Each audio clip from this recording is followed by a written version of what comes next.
நம்ம இன்னைக்கு பார்க்க போகிறது சீலிங் ஃபேன். அதில் வந்து பழைய மாடலில் வந்து பேரிங் லாக் ஆகி நின்றுக்கிறோம். அதை எப்படி எடுக்கிறதுன்றதான் இப்போ உங்களுக்கு சொல்லித்தர போகிறேன்.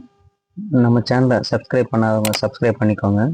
நம்ம அந்த ஓல்டு மாடல் ஓரியன்ட் ஃபேனில் பார்த்தீங்கன்னா பேரிங் ஜாம் ஆயிரும். அப்படின்னா பேரிங் கழட்ட வரவே வராது, கோரோட பிடிச்சிக்கிறோம். ஒரு சில இதில் மேலே வந்துருச்சு, கீழே உள்ளது கலந்து வந்துருச்சுன்னா மேலே உள்ளதை ஈஸியாக எடுத்துடலாம். டேமேஜ் ஆகாத அளவுக்கு எப்படி எடுக்குன்றதை இப்போ உங்களுக்கு காட்ட போகிறேன். இதில் வந்து பார்த்தீங்கன்னா புல்லர் போட்டு எடுக்க போகிறேன். இப்போ வந்து ஹோல்ஸ் இல்லை, அதனால் அந்த சென்டரில் வந்து அந்த பேரிங்க்கு நேராக ஒரு ஹோல்ஸ் போட்டுருவேன் ட்ரில் மிஷினை வச்சு.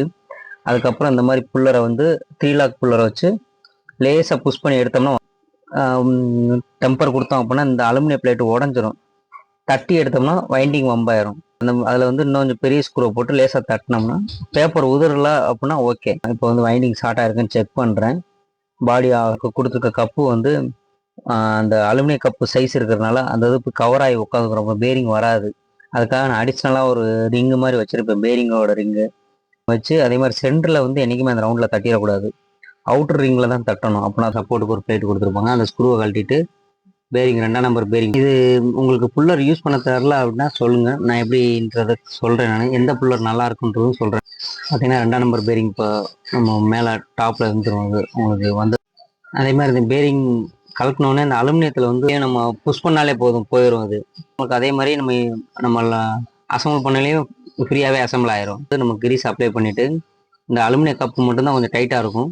அது நம்ம வந்து மேலேருந்து ஒரு தரையிலையோ இல்லை சேர்லையோ வச்சு புஷ் பண்ணோம் அப்படின்னா ஃபுல்லாக லாக் ஆகிக்கும், இதே இருக்காது.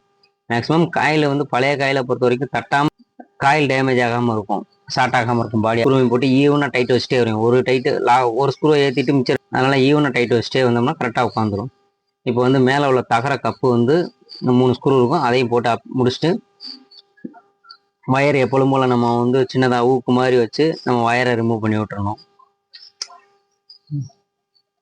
பார்த்தீங்கன்னா இந்த கப்புக்கு 3 ஸ்க்ரூ ஈவனாக போட்டுட்டு அதுக்கு ஒரு வாசர் ஒன்று போட்டிருப்பாங்க, கிரிப் வாசர் மாதிரி.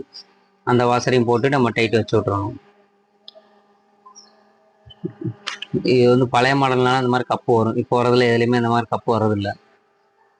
வயர் வந்து மெதுவாக எடுத்துடணும். எனக்கு ரொம்ப நாள் ஓடின வயர்ன்றனால டெம்பராக இருக்கும், கட்டாயிரும். கெப்பாசிட்டி கிளிப்பும் கெப்பாசிட்டியும் மாட்டிட்டு யூஸ் பண்ணால் ஓகே தான். வீடியோ பிடிச்சிருந்துச்சுன்னா லைக் பண்ணுங்கள், கமெண்ட் பண்ணுங்கள், ஷேர் பண்ணுங்கள். தேங்க்ஸ் ஃபார் வாட்சிங் டெக் மோரே, உங்கள் மூர்த்தி.